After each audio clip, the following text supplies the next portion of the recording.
What is the role of agricultural inputs in the current downturn in farm finances? And is there any light at the end of the tunnel? That's what we're digging into, among other agricultural economic issues, with my special guest from Rabobank. His name is Steve Nicholson, in this episode of The Business of Agriculture. Are you looking for productive efficiencies in growing higher yielding, better performing crops? New Fields Ag provides a complete portfolio of biological products focused on you, the farmer. Visit newfieldsag.com for more information to help you farm better. Hey there, welcome to another fantastic episode of The Business of Agriculture. Got a great one for you today, a very timely and also honest discussion. Okay, I'm an agricultural economics major. I've got a guy on here, he's an Iowa State guy, an agricultural economics guy. In fact, he's a global strategist for Rabobank, the world's largest agricultural lender, global strategist for grains and oilseeds, and he co-strategizes on farm inputs on their team there. So I said this would be a perfect opportunity to bring on an expert to discuss a very glaring reality. We know that commodity prices are in the tank. We know that there is production going on, and they are producing above the cost of the actual commodity. This is happening not just in soybeans like you've been hearing about, it's actually happening in corn, wheat, and many other agricultural commodities.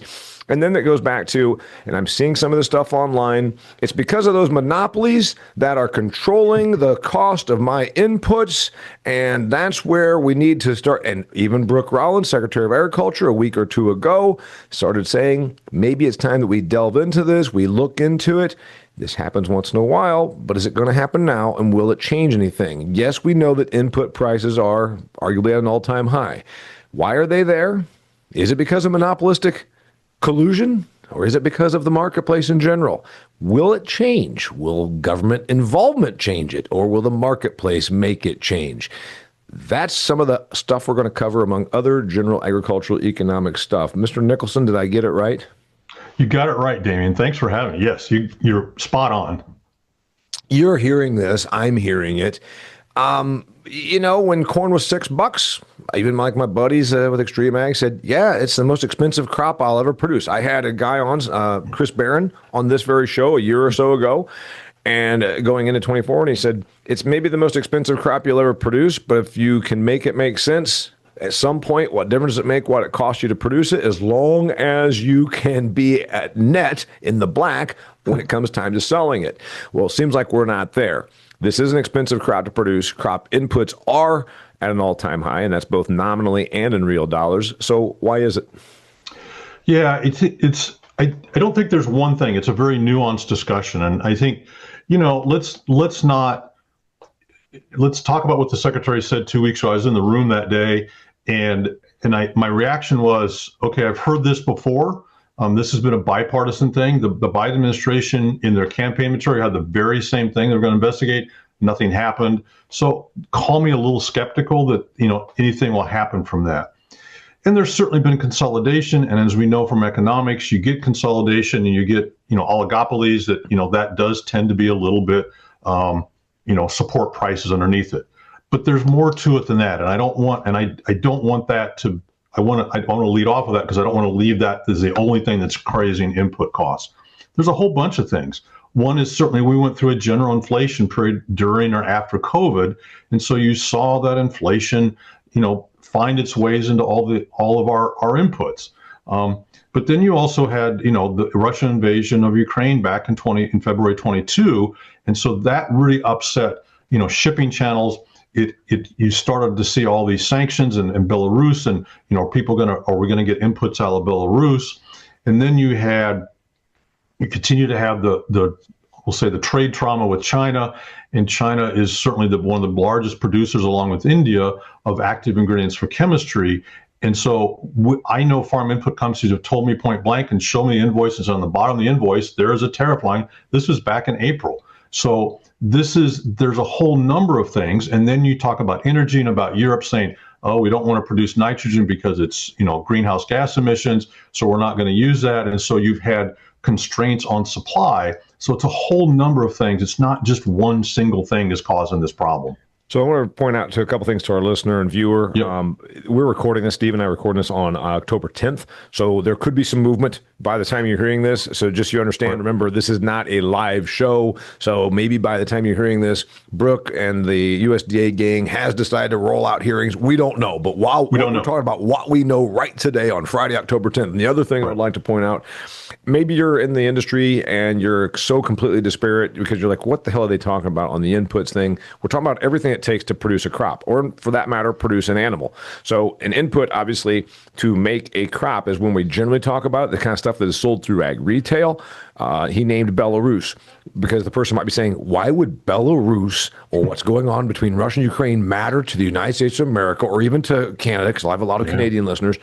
So, Steve, answer that one real simply. What big stuff, for instance, comes from those countries? Yeah, so let's look at Canada. It's potash. I mean, we bring potash from Canada, so that's important. But when you don't have Belarus, you're doing that exports in the market, and then that puts more demand on that supply out of Canada, and so raises the price. And so when you have these constrained supply chains, it's just whoever's left as a supplier, it just has more demand that has to deal with, and you have to ration that demand somehow. Well, Belarus is part of Eurasia, if you will. Right. Big suppliers of fertility products. So if you're listening to this and you're like, okay, what's potash? It's a potassium source. Remember the three big resources, the three big nutrients, nitrogen, phosphorus, and potassium, N, P, and K. So I'm just helping out the listener. So like you said, all of a sudden stuff can't get out of Belarus, or because there's even Russia putting their finger on it and saying, you know what, if they're going to squeeze us on what we're doing in Ukraine and try to not buy our oil, we're going to squeeze them back and we're going to disallow shipments of fertility products like potassium or phosphorus out of these areas. And all of a sudden it puts the screws to the global production cycle. So therefore elevated prices because of the disruption. Right. Yeah, absolutely. And one other thing was the whole Houthi thing with the Straits of Hormuz. You had, I think it was, if I'm correct, it was like 40% of, fertilizer and products came through that strait to go to Australia or Brazil or wherever it might go. And so, companies had to go around the Cape because they didn't want to get their ship shot at. So you had all these little things that just continue to add up and create problems for the movement of fertilizers and nutrients around the globe. And I think we sometimes forget about that. Yeah. So, and another one you mentioned, I'm going to come back to fertility, but you mentioned China and India. And the average person that's listening, whether they work in ag or don't in ag, Steve, they're saying, well, I hear all about China and India and talking about them as a customer. China, sure, they're a customer. Well, they're not trying to be a customer right now, but they also, and this is where I think agriculture in North America has apparently just never going to learn. Like the kid that burns his hands on the stove, the smart ones are like, you know what? I barely touched it, and I ain't gonna do that again. The dumb ones, they got to touch it and get really burned. If you're really dumb, you keep going and touching it every day.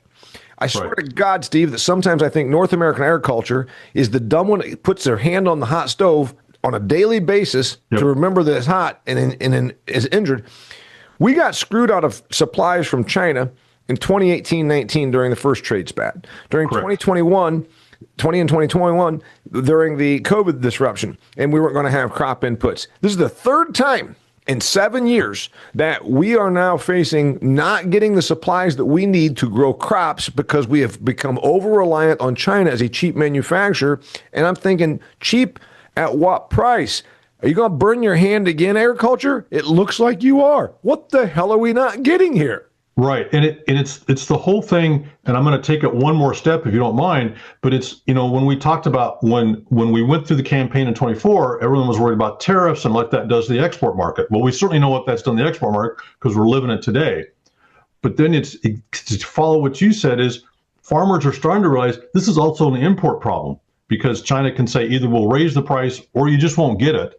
And so the farmer's left with either high prices or no supply, and you're getting burned again. And that's the really dilemma we're in today is the farmer is getting burned on both ends, both on the revenue side for prices and also the cost side on the imports.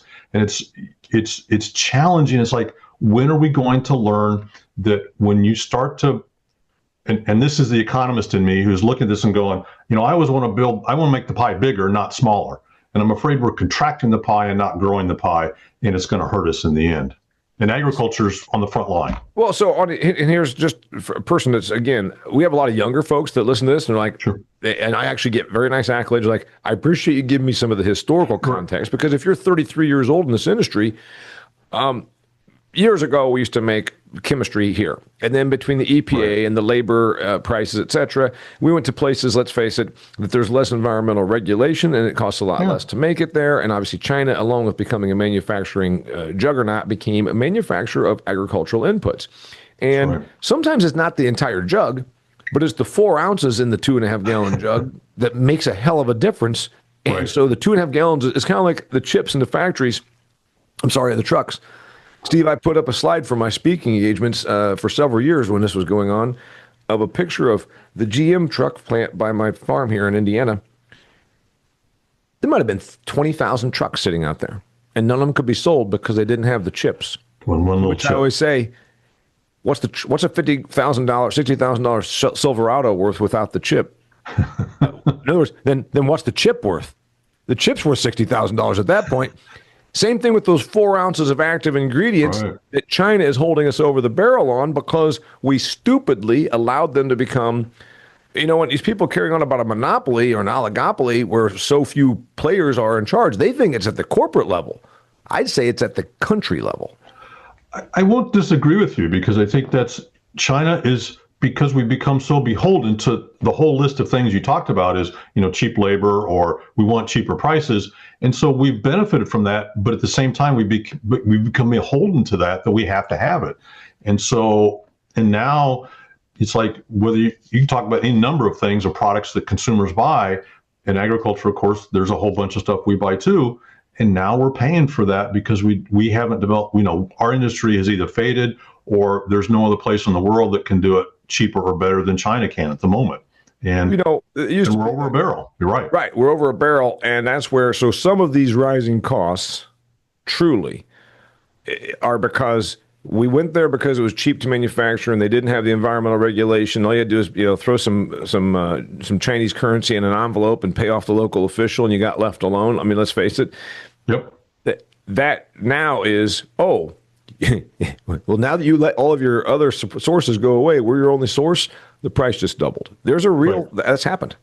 Yeah, absolutely. And I think that's why when I think about where we are on trade right now, is that we are taking away options for us, not increasing the pie or increasing the options for us by what's happening in the trade sector right now. And that's a real dilemma in agriculture. And we're not the only industry, but we depend for both input and output for trade around the globe. And that's not going to change anytime soon. It's not going to change anytime soon. All right, I want to get into a couple other things then about why there are constrictions that are driving the price, and we're going to attack the idea about whether there is actually monopolistic or oligopolistic forces at play. Before I do that, I want to remind you that you've got to get the most out of your nitrogen. We're talking about agricultural inputs. Nitrogen is absolutely the new boogeyman. It started with phosphates in the water in the Chesapeake and in Lake Erie, and now it's about nitrates in the water. If you are an agricultural producer, you are going to have a bullseye on your back in the next few years about the nitrogen that you put out. I believe there will be nitrogen regulations. If you need to maximize your nitrogen then, meaning reduce your usage of it, you need a product to help you out. Redox's RDXN can help you do that. RDXN is backed by decades of research. It's a patented, proven plant-active botanical extract that's designed to improve your nitrogen efficiency by 50% while boosting crop quality and consistency. You can, in other words, apply less nitrogen and use this product. You'll save money, you will not sacrifice crop, and you'll also keep the environmental people away from you. That's where the future's going. Find out more at redoxgrows.com. That's redoxgrows.com. All right, so we covered the thing about there are squeezes on the international supply that pushes price. Also, if there's been a lack of production or a move away from production, and you all of a sudden, maybe you didn't go about trying to become the only player, but it just happened. You lulled your customers into believing that somehow this was a good thing. That's the China thing. I think that might be I believe it's probably as much that as corporations feeling that they can gouge based on an oligopoly market position. Yeah, I think it's, we've had, and let's say when we think about the entire cost structure of agriculture and all the suppliers of that, we've seen consolidation across all that. In farm machinery, we've seen it in chemistry, we've seen it in seed, we've seen it in fertilizers. So it's not just that there's one that's been doing it or anything like that. But I also want to remind the listeners too. I mean, think about when you think about across what you buy as a consumer. You've seen consolidation in grocery stores, you've seen consolidation in auto companies, and so you have less choices. So we've just seen that continued consolidation because the cost is so high that you have to have that mass or that volume to make it work. And so there's going to be people who I understand where that view comes from, but I also want to, again, back to as we started this conversation, there's a lot in this to unpack and to think about. But companies are, and the other thing that's changed, a lot of them, they're equity owner, they're stockholders, shareholders that they have to address, they have to, beholden to in some ways. And so, there's that also that pressure as well from them to continue to perform and deliver back to the shareholder. And that's different. That's probably a big difference in agriculture over the last, at least over my lifetime, to see, more family and private companies to now much more shareholder-based companies where the earnings have to be there every quarter.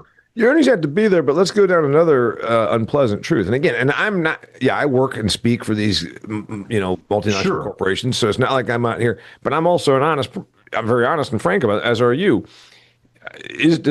Does monopolistic pressure or monopolistic market size strength allow you to dictate prices? Sure, absolutely.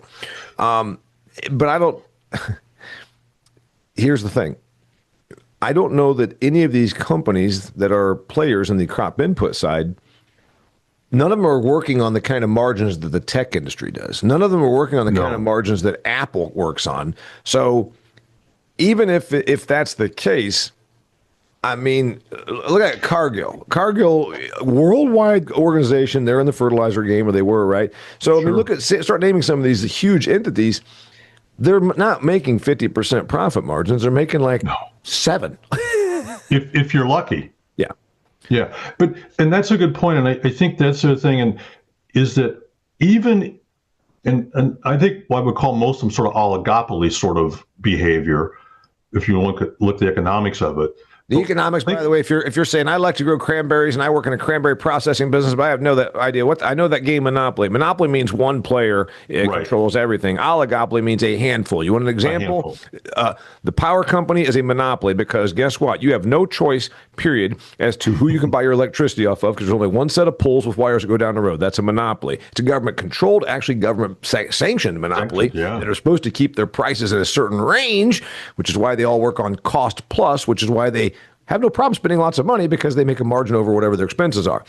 You want an oligopoly example? The airlines. 4 airlines, United States of America, carry 82% of all traffic passengers miles last time I looked. So you want an oligopoly example? The airlines. You want a monopoly example? The power company. Thank you. Sorry. And in ag, it tends to be. Yeah, it tends to be more oligopoly than monopoly. But at the same time, I'm going to use the seed industry as an example. And we think about the last downturn we went through, and the seed companies continued to raise prices. And what you saw was the big ones lost market share to those regional, I'll call them regional powerhouses, because farmers said, I'm not going to pay the higher price for that seed corn with that extra gene in it when I'm not getting the same yield. I can go buy a regional who is going to be able to discount it versus that high price. And you saw that sort of movement. And so that's the one difference. And when you look at farmers, is that particularly in the grain and oilseed space, still a very decentralized sort of buyer base because you have a lot of them, and they can make decisions to go someplace else, and they will because they have to do something to reduce costs. So there is pressure on them as well because they don't want to lose customers or market share. Kind of goes back to our discussion about as a stock company. They have to keep that up. So I don't want to leave the impression with the listener that it's all monopoly or they basically can dictate prices. They can to a certain extent, but at some point the pressure will build and they'll have to respond because there are other players in the marketplace that farmers will go to. Yeah, dead on. Okay, so the other, like I said, so we've brought up a couple of things. First off, it's the where that's made, and then there's the disruptions from trade, from wars. There's the tariff thing. We haven't really gotten into that too much. We're going to get into that next. We talked about then, is it truly monopoly and oligopoly at forces? Maybe, sort of, kind of, but also if that was such a reason for the upswing in prices, again, you'd see that all come out in pure profit. Don't get confused, listener and viewer.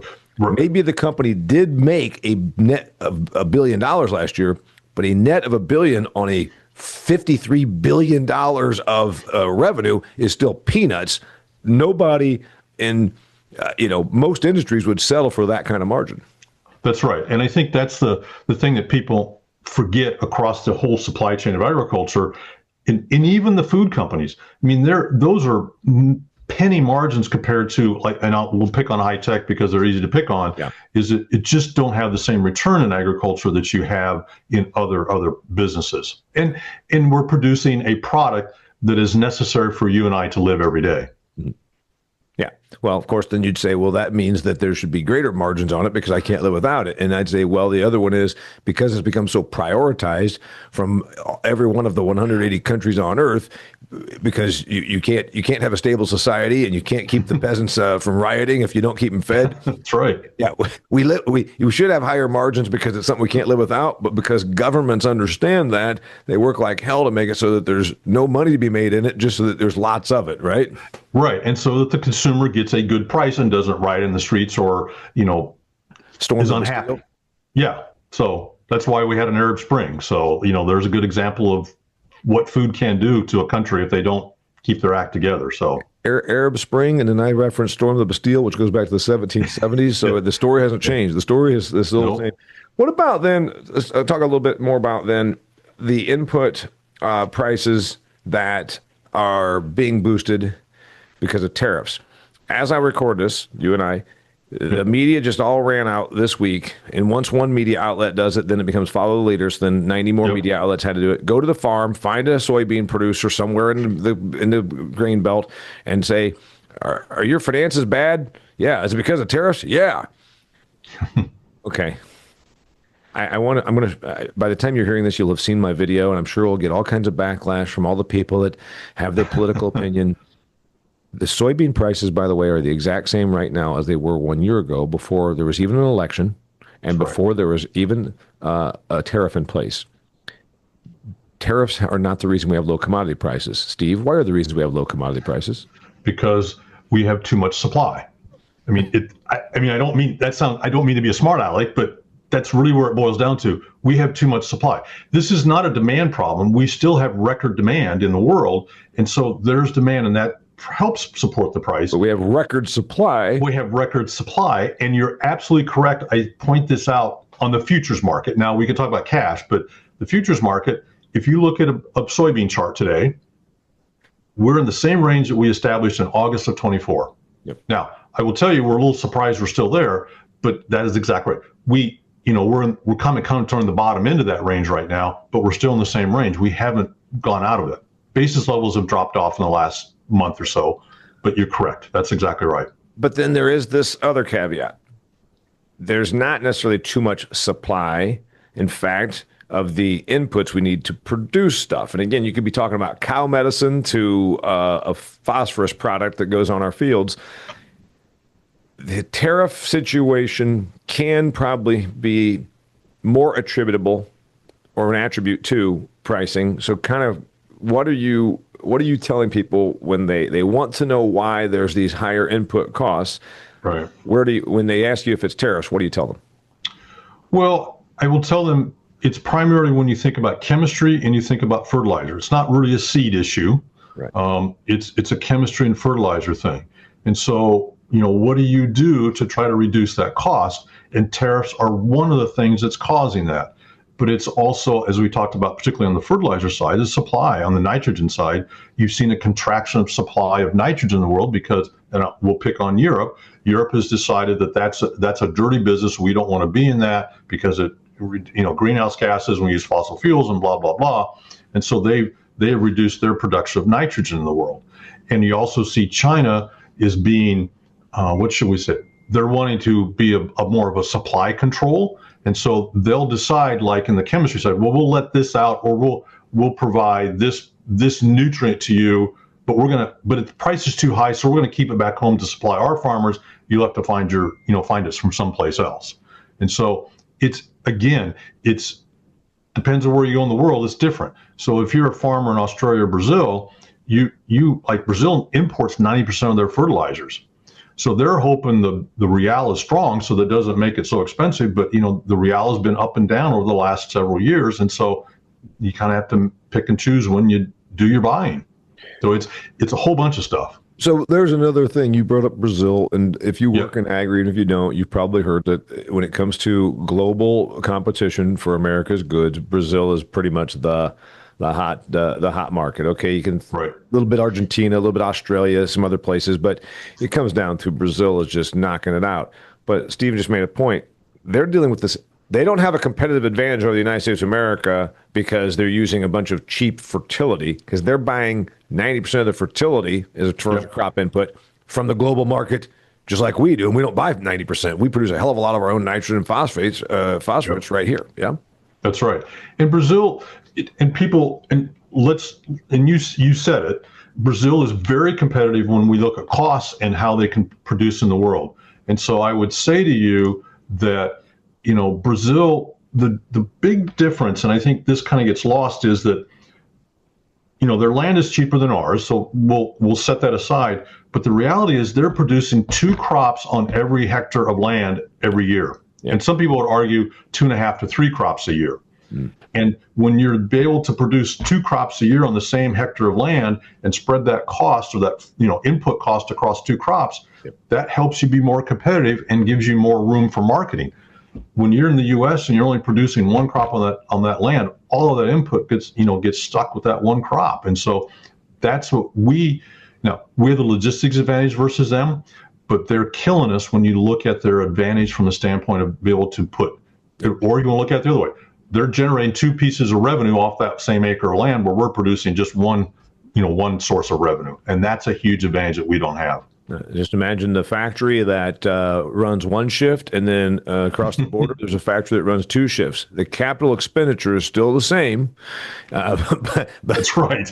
All you're doing is changing the marginal expenses along the way, right? To keep the lights on and your raw materials. But the point is your capital structure remains the same. Okay, I want to dig into then other things about where you see this going, I guess. Right. I have a prediction, but I want yours first on will input prices come down. And before I do that, I want to talk to you about my friends at Harvest Returns.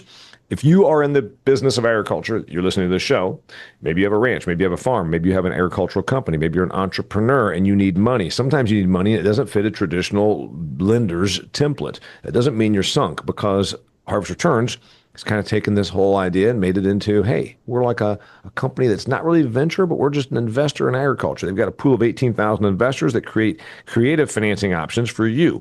So you basically say, I've got this business, I want this kind of money, I need to grow. They can be your investor. If you want to learn more about how Harvest Returns can help you reach your goals of having a big and growing agricultural entity, go to harvestreturns.com. That's harvestreturns.com to learn more about how you can use their money to grow your business. Will these inputs go down in price? That's the $64 billion question, isn't it? And I will tell you, we have been very surprised a little bit. Typically in a cycle like this, where you see commodity prices will always go down first before the input costs. Input costs are sticky, but they've been extremely sticky this time versus past cycles. Now, I will say too, if you start doing up the budgets, you do see input costs have come down overall when you look at them from the peak. You talk about the farmer who said this is the most expensive crop. It's come down some, but it has not come down enough. But when you look at, I think, a couple things that are challenging it, and there's some things that still have to change. Part of the challenge, of course, is if you look at an input supplier, I don't care if it's chemistry or seed or fertilizer, their costs have gone up as well. And so how do they balance that? The other piece of that puzzle, and this is again down another little path, is farmland costs or cash rents. Farmland costs have not really come down very much. So you look at, even when we saw revenue start to fall off 3 years ago, farmland costs, and I'm going to pick on my home state because that's the series I know very well, only were down 3% last year. And that's, by the way, his home state's Iowa, in case you forgot. And also commonly, and this is no offense to any other state in the union, commonly, if you were going to do just a bellwether, if you're going to it's kind of like saying, how's the stock market doing? It's, if you want to know how land values are doing, very commonly the trade and the outside media uses Iowa. So it's a valid, because most of Iowa's highest and best use is agriculture. It's not like here where I am, where a data center might be bidding up the price of something. And also, it's obviously got a history, et cetera. Down 3%, up 3%, that we'd call that flat. Right. I mean, it's almost immaterial. Yeah. And when you look at cash rents in Iowa last year, in the survey, it went from like $283 an acre average to $279 an acre. It's like, okay, that's almost immaterial. So those cash rents have to come down for the farmer to make any money, whether it's in buying the land and owning it. Yep. And we know that it's a long-term investment, but on the cash rent side, that's a short-term move. So that's going to have to change as well. So it's, and labor is going to be tough. You can't really change the labor schedule. And then you talked about interest rates, you talked about utilities and stuff. That's probably not a lot of change there. But okay, well, I want to go down each one of those. Thank you very much, Professor Nicholson. No, he's not really a professor, but I thought it'd be fun since he's an Iowa State guy. Here's the thing. There's a bunch of folks say, okay, Damian and Steve started talking about fertilizer and then crop inputs like fertility. Then we went to herbicides or fungicides or seed treatments. Let's go the other ones that are really inputs as well. And you went straight to land. I just shot a video about this, got all kinds of people worked up because I gave the reasons why farmland is retaining its value. And part of it is it takes a while for that hard asset to go down in value. In other words, it takes 2-3 years of an ag downturn for the asset to follow the revenue. It always has. I mean, it always has. There's a lag. That's right. There's a huge lag there because it's, land is not like, I'm trying to think of a good example. It's not like buying something in a store and you buy a shirt and you wear it for a couple of years and then you buy another one and throw the old one away. Land is a long-term, and I always remind people, this is the long-term asset when they complain about how it cost is. Yeah. Or are you going to sell this in the next couple of years? Right. No, I'm gonna hold it on for my heirs and so on and so, the third, fourth generation. So I always remind people it's a long-term investment that you're gonna cultivate this land. You're going to be a steward of that land. Also remember, historically, land values have always gone up, and so you're going to be able to reap the appreciation of that land.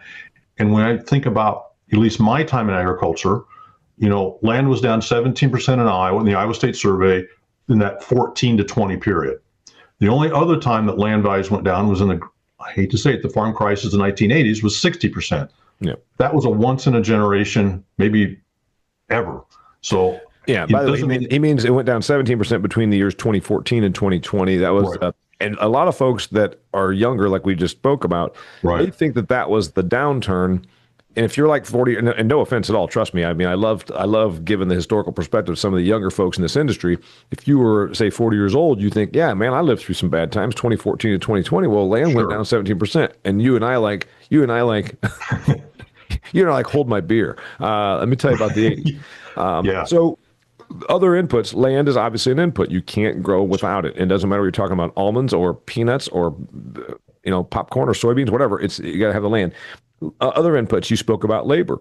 This is one, by the way, I think there is going to be pressure on land, and I believe it will go down. And the gist of my article, my video that got so much heat was, and I'm not doing this to make myself feel good, in Northeast Indiana, when we've got more population and more pressure on the ground for solar developments or data centers or subdivisions, it's going to be a different story here for that land price holding when there's competitive uses than, say, Western Kansas, where I'm going to be next month. No offense, there's just no pressure on it from any other use other than agriculture. That's right. And you're speaking, and I'm going to Eastern Corn Belt, kind of take the Mississippi and you go east of there's the Eastern Corn Belt. In the Eastern Corn Belt, it's much more populated. There's a lot more urban pressure, is what I'll call it, on that land. You think about Chicago or Indianapolis or Columbus, you just have a lot more pressure. As you come west, there's just a lot less people. And so you have, where I grew up in West Des Moines, Iowa, West Des Moines and the Des Moines area continue to spread out. And so you see a lot more pressure around the Des Moines area, but you get 50 miles away from Des Moines, and there's just not the same sort of pressure. So that does make a difference. Which means those land values really are just purely based on its farm value, not its other usage as any of those things we talked about, vinyl houses or warehouses for Amazon. So there will be some adjustment in land. That means as an ag input, it comes down. Labor.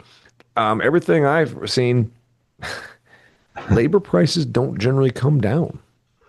No, it's like if you look at, we talk about inflation and people go, well, it's only 2% or 3% versus 9%. That's true, but there's a cumulative effect of that. And it's the same thing with labor costs. That inflation we have has created labor and the prices to go up.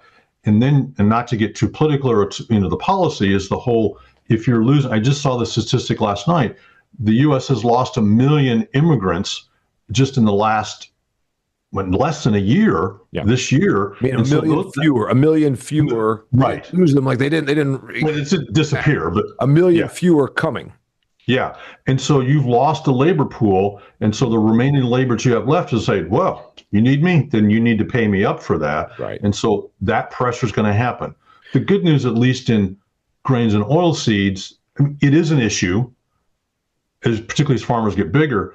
But the big pressure is in, what we would call fruits and vegetables, fresh produce. You look at livestock, dairy, and this from around where you're at, dairy and livestock folk that need labor for animals. And so it's a big challenge. To the guy that they interview that's got his $1 million combine out and a 60-foot head, it's not really a 60-foot head, but it damn near is. Almost. Yeah.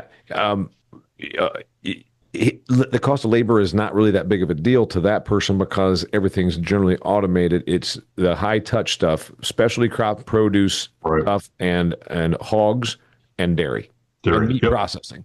And that's where the labor, and by the way, the other thing that you should think about, and Stephen comment about this, labor prices tend to be sticky, meaning they don't go down after they go up.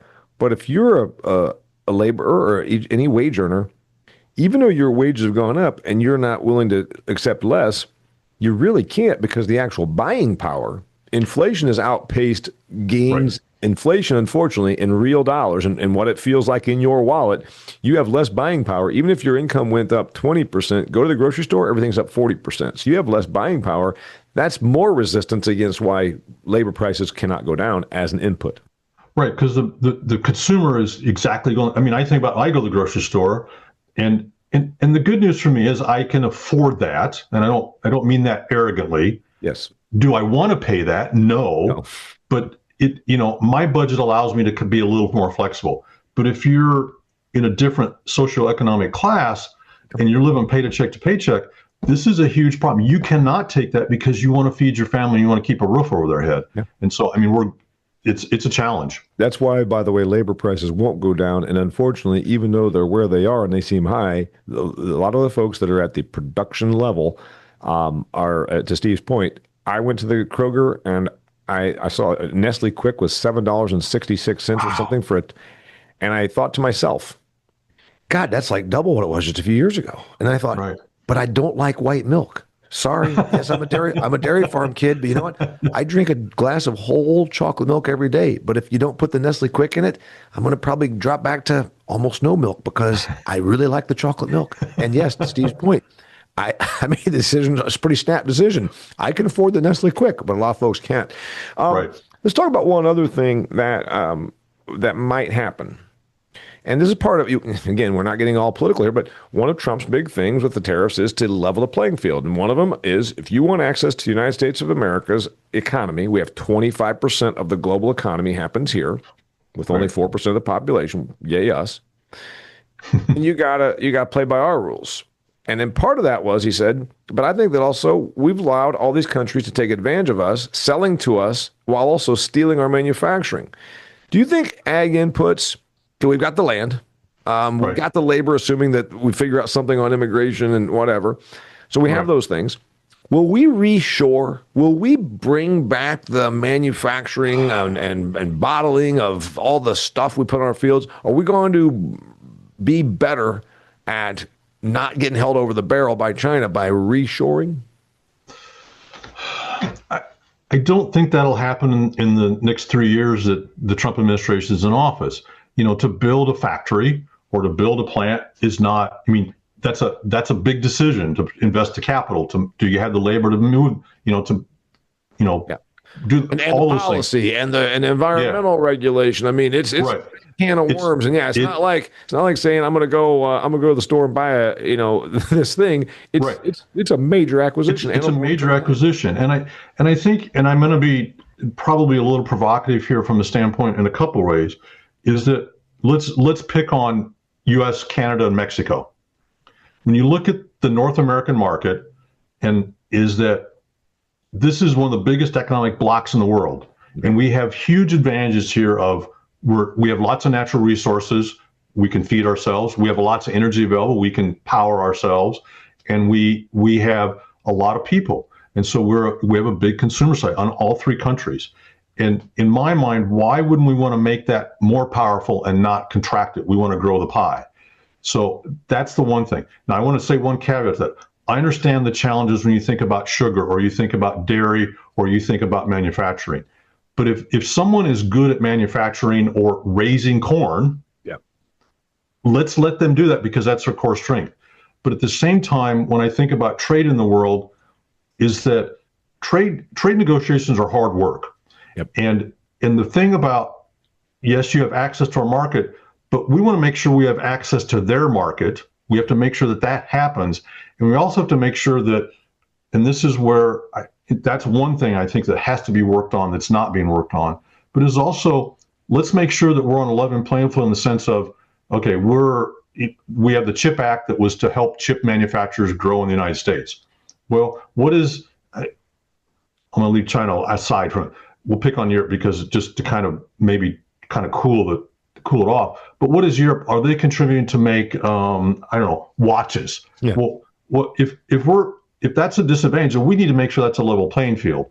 And I think the level playing field is more than just market access for us, but it's market access for everyone so that they have access and they do what they're good at, and we're all at the same level.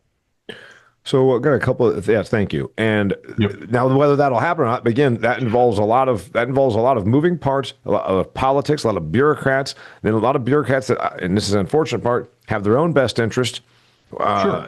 And they're not necessarily out here looking out for the best interest of us in agriculture.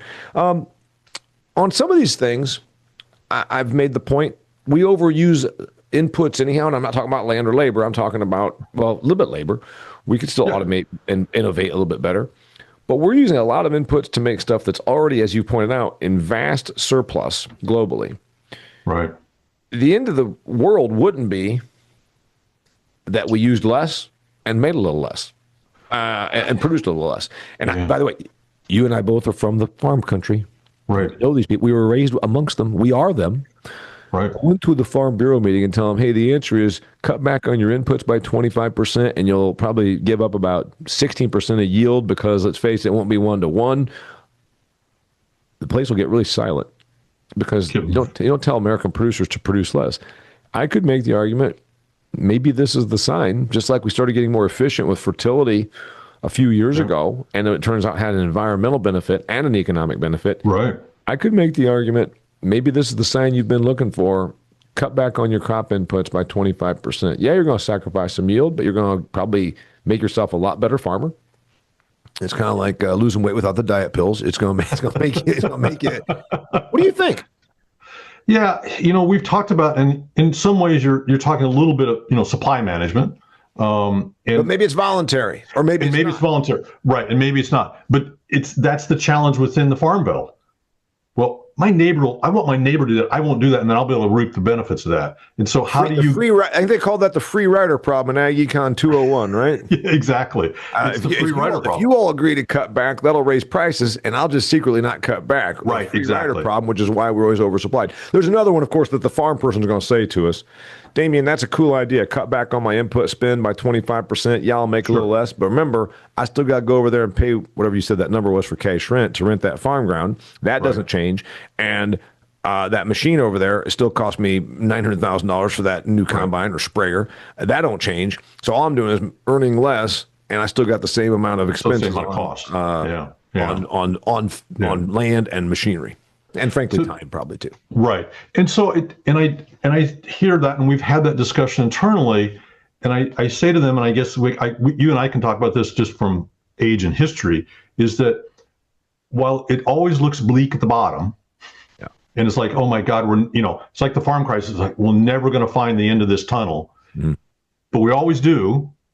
And something changes that changes the whole world.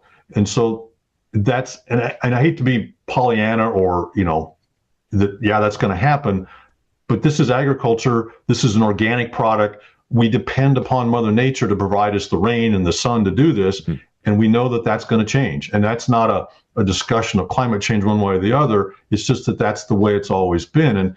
And that's going to change. We're not making widgets in a factory in Indiana that we know if I put the widget in, it's going to come out. If I put this material in, the widget's going to come out the other end. It didn't matter the weather or anything else. But in agriculture, we've got to have weather. So we know this will change. It's just, it never happens fast enough for us. A couple other things on this, because we've stuck a lot on this. Interest rates. Sure. I could argue that the Federal Reserve is not politically agnostic, that they are politically biased, that they have kept interest rates higher than they should have because of, Trump's going to tell me what to do. I'll just prove to him that I'm more powerful than him. And this hurts consumers. This hurts potential. Young couples are trying to buy a house. You and I just talked about it. Well, I can still buy the Nestle Quick. Well, what if I'm 26 and I've got 2 children and my husband's a construction worker? Go on down this road here. Interest rates are harming farmers as well for operating money. If interest rates come down and inputs do not, that is a win for agriculture, because a lot of production agriculture, and it doesn't matter what you're making, is utilize it because of the vast amounts of capital, uses borrowed money. What do you see? Is that going to be enough to save our bacon in 26?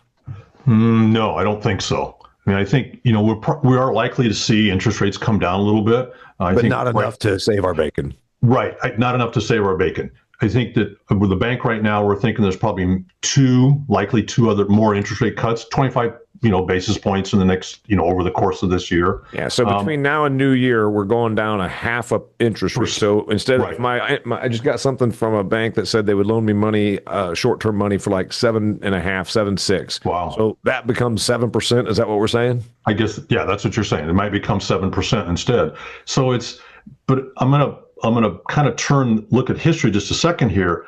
But you mentioned it earlier. You talk to the old guys and they go, 7%, that's nothing. I paid 17, 18% back in the 1980s. Right. Mm-hmm. Right. And so, I say to people, I said, let's put this in context. I would argue to you that the period we're in now, whether it's, a little higher inflation, a little higher interest rates, more conflicts in the world, is more normal. The time we went from the wall dropping in 1989 until COVID was the abnormal time of low inflation, low interest rates, very few conflicts in the world. That was abnormal. And we're now in a more normal time that we need to adjust to the way the world is. And, people rebel against it. Oh, I like that better. I get that. I like that better too. Yeah, right. But also, it had its disadvantages. And I would argue too, part of the reason it took so long to come out of the Great Recession was because we had very low interest rates and very low inflation, and there just wasn't the grease in the economy to kind of move it forward. And that's probably maybe a little different view than a lot of people would like to hear or think. Right. So farm input costs, this is the other thought. The government's going to, and again, we're recording this on October 10th, dear listener and viewer. And I hope if you're a listener, I want you to also be a viewer. My YouTube channel is blowing up. Go there, hit subscribe. It doesn't cost anything. Just go to YouTube, type in Damian Mason. It'll come up, and hit subscribe. And also you can check me out on Acres TV, the video, and you can see what a good looking guy is. In fact, if you were listening and you want to know what the view is like, Steve Nicholson looks like the kind of guy that knows what he's talking about. He's like a cross between Damian Mason and George Will. And he's also got a placard that they put at the front of the Methodist Church over his right shoulder that says what today's attendance was. I was raised Catholic. They don't bother counting attendance because the Catholic Church was like people were spilling out into the street and all that. Like, okay, looks like it's a full house again. Get up there and preach. Anyway, government payments. Mm-hmm. That's been touted. By the time someone's listening to this, it will have already come out. Whatever comes out by the time you're listening to this, it will not be the last one. Government payments are like yellow flags at the Indy 500. Once you have your first accident, then there's another yellow flag. There's another yellow flag. Yellows breed yellows. Government payments breed government payments into agriculture. Right. Am I right? Yeah, we've talked about that and said, it's a snowball effect, and as you do that, it creates a lot of unintended consequences, and we've had this conversation with farmers as well, is that they're worried about all this capital influx into agriculture is just going to continue raising the prices, or will be capitalized into input costs or land values, or whatever you want to talk about, and it doesn't force us to be as efficient a producer as we should be, and I think if you ask a farmer, do you want government payments, do you want a market, they'll go every time, we're going to say, I want the market. Yeah. And by the way, and I hear ag people complaining, and their complaints are legit, but they sometimes think that they think sometimes that they're out here on an island no one else is on. I hear them say, well, the government gives me, $400,000. That just goes right to the bank or to the equipment dealership I'm like, well, that's what happens in my business too. Right. If you're a business, you don't just bring in your money and it doesn't go anywhere. I bring in revenue and it goes to my expenses also. So it's a similar thing. But the argument, of course, that you and I and many in ag obviously understand is toss $10 billion or $50 billion at the ag sector, and it doesn't stay in the farmer's pocket. It goes to buying property. It props up cash rent rates. It keeps the equipment dealerships getting paid, and it keeps Rabobank loan holders solvent. Right. But it doesn't bring down the input costs, because then there's a disincentive to bring down the input costs. Right. And it's not that the input people go, oh, here we go. Right. It's just, we can just prop them up. It's just the reality of that. It's the old inflation equation. There's more money chasing less services. And so it helps that inflation side, rather than, if there's not the money there, then someone, there has to be an adjustment in that chain to meet the price, and we just haven't got there yet. So we look at the amount of money coming into agriculture here in 25, and we're talking someplace north of $40 billion. I mean, this is a lot of government support. Yeah. By the time this year is out, I believe it will be greater than that. I believe it will be another tranche by Christmas. I really do. I believe there's going to be the one that's probably happened by the time we're listening to this. Right. After October 10th, and I think there'll be another one between then and New Year. No, I think that's exactly right, because there's enough buzz, or enough, I don't know what else to call it, in the sector to say we need to do this. And so, this is not necessarily in the long run good for agriculture. Short run, it does help some folks. It helps some balance sheets. It may keep people along, but at the same time, you've got a safety net that'll come, but you're going to have a cash flow crunch here in the next 12 months. But I think that it's going to be, I mean, when I look at this, you and I both agree. We see all these inputs remaining basically where they are, and then that means that there's going to be this pressure to continue to toss funding to the ag sector. And then what would be, it could be this way for a while, I guess, is my outlook. Yeah, that's my concern as well, is that we're in this, we have a graph, and we're in the trough, we're in near, we'll say the bottom quartile of the economy in the ag side, but we don't know exactly when we're going to come out. Is it probably another two years? Very easily. Could it be 3? I think that's possible as well, unless something happens on the supply side that we can't see here, some sort of supply shock. But you have, and by the way, I think what you're saying is a major war breaks out, and supply is reduced by 10% coming out of wherever around the world, and then all of a sudden, and by the way, that would mean Ukraine times a factor of 5. I mean, the Ukraine thing Right. the Ukraine thing disrupted, but it didn't really change the supply by No. a percent or so. I mean, Yeah. it just wasn't that much because there's just so many places that can produce. And the thing about agriculture, and we learned this during COVID, and then you bring up Ukraine, the same thing. There was a disruption for 3 or 4 months in the supply chain, Yeah. and then the supply chain figured out. And as I always say, grain's like water; it finds a path, and it'll get there. And so we're going to have a and you described it well, Damian. You're going to have a major shock to get, and it's usually going to probably come from weather to change the patterns. Like, I can't produce anymore because Mother Nature's not providing me the rain to do it, or whatever the case might be. So we're in this for a bit. Or war. And by the way, wars can be hot wars, they can be cold wars, they can be trade wars, but the shocks are weather first and war second. And I'm not being in any way mean or No, do I want either of those? No, but that's the reality of agriculture and the cycles that we're going to be in. Yep, absolutely. What thing, when we're talking about input costs and then as it pertains to the farm economy, you and I both unfortunately see this not going anywhere fast. And I think we've got some rough sledding, but we've been here before. What did I not ask you that you think that somebody should hear? And this is a long episode, but it's a damn good one because I can't think of anything that's more important than what we're talking about right now. No, I think that's true. We've got, from a farmer's perspective, it's all about efficiency and cost and managing that cost at this point. And it's also important, I don't say this because I'm a banker, but I'm not a banker, I'm an economist, but I work for a bank, an ag bank. But it's also make sure that you're communicating with that banker on an ongoing basis, so he or she knows what's going on in your operation, so that you're not caught off guard and they're not caught off guard. Yeah. Because if you know up front, you know what you can do and how you can do it. I think the other thing too is that from a marketing perspective, and this goes on a whole nother path, but if you see rallies in the market, you need to reward them. And you can't wait and say, corn got to 450. Well, it's going to go to 475 now. Just, you got to reward that 450 side. And the other thing too is, we had a discussion with farmers back in the heyday of 20 and 21, 22 about here's the opportunity to try to diversify that crop operation. Yeah. Maybe you do a peas, or you do something different in the operation to diversify it, and knowing I'm making a lot of money, I don't need to do that. So what happens in 23, 24, 25? Well, I need to diversify. It's like, but you cannot afford to do that now because you can't have a hiccup.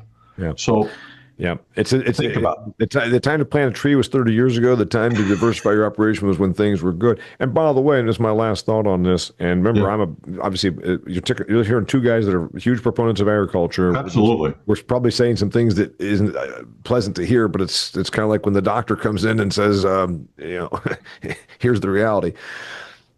I've been telling when I speak for an actual agricultural producers, and a lot of my audiences are folks in the industry, but it doesn't matter really, it's the same message. In the old days, diversification on the farm you were raised on probably meant you had hogs and you had 4 different crops, and maybe you also had a beef cow operation, and maybe mom worked in town. Diversification, to insulate yourself from input cost inflation and break even, or worse than break even, diversification in the future, it doesn't look like what it did then. Diversification in the future might be you own a storage unit. You own a business in town. And I hear farm people say, yeah, well, how are you going to buy that? That could cost me $1 million. I said, and the return on that might be 37%. Tell me the time that you put $1 million in ag and got 37% out. And I said, the point I'd make number 2 to the farm audience is, if $1 million of farmland across the fence row came up, you'd figure out a way to justify buying that. But if $1 million of storage units in the next town over came up that make 37% margins, you can't figure out a way to buy that. The diversification, I think, is going to probably, like you said, they're starting to realize, damn, I should have diversified. That's where I think you're going to have to be to insulate yourself from these realities, and ag input cost being one of them. Right, and we do see that when you look at our portfolio and look at our successful farmers. They're diversified not only in agriculture, but they tend to have an adjacent business to their farm that is always bringing in revenue. And I say to them, I said, you're going to have the ups and downs of the commodity cycle, but you need some stability in that revenue stream to try to cut, the highs and the lows off a little bit. Yeah. And they don't want to hear the highs. I said, I get it, but when it's low, you're going to really like the fact that you have a revenue stream from someplace else. And it may be that someone in the family goes to work on someplace else, and then comes back, or just diversify the operation, or figure out what can you make more money at on the farm that maybe you hadn't done before. And we've seen, and I don't, this is, and I have this discussion with farmers. I'll use my cousin. My cousin was a hog. They were diversified until they had hogs for many, many years. And he said he had a conventional hog barn and he had an SPF hog barn, specific pathogen free. And that for the listeners, that hog barn, he got a premium for. And he said, those hogs on that SPF farm are no different than those hogs, but I can't let you in that barn. And there's people who are, and he said, quote my cousin, are stupid enough to pay me a premium when they're no different. And it's like I say with organic, and you don't have to do that. It's just it's an example. If there's someone who's willing to pay you a premium for a product, take it. Set aside any of your reservations about that and do it, because and take that money to the bank. I agree with you. By the way, if you like making money, you're at the right place. This is the Business of Agriculture show. We've got 420, I think, episodes out now. Been doing this for 8 years. I got great guests from, for instance, Rabobank, the world's largest ag lender. We've got Steve Nicholson, who is here. He's a global strategist on grains and oilseeds. He also is a specialist on farm inputs, and that's what this was largely about. And this is a big deal. But you know what? You may have not heard exactly what you wanted to hear, but you heard some pretty good truths and pretty big predictions that I got to be honest, if we're wrong, for God's sakes, if we're wrong in 2 years, come back and tell us. But what we just laid out there, I think we made a pretty compelling case. I don't mind if you disagree with our comments, but remember, if we give you data here, go check our data, because none of the data that was shared is inaccurate. If you don't like the commentary or the opinions, I understand that. If you want to learn more about what they do over there, where do they find you? They just go to Rabobank? Rabobank.com. Yeah, I think we just changed the website. So I think it's rabobankna.com. It is rabobankna.com. I was going to tell you, it's on your sheet right here. Anyway, his name's Steve Nicholson. If you enjoyed this, go check out any of those other episodes, especially the last few years. Man, we got some great stuff. And also check out my new show, The Granary. I shoot it here at my on-farm tavern here in Indiana with my friends from XtremeAg. You can find that at YouTube on the XtremeAg channel. Thanks so much for being here. Remember my sponsors, Newfields Ag, Harvest Returns, and Redox. Till next time, he's Steve, I'm Damian Mason, and this is the Business of Agriculture. This episode of the Business of Agriculture was brought to you by my friends at Newfields Ag. American made, American known, focusing on the success of the American farmer. That's Newfields Ag, offering a complete lineup of high-performing biological products for you, the American farmer. Visit newfieldsag.com for more.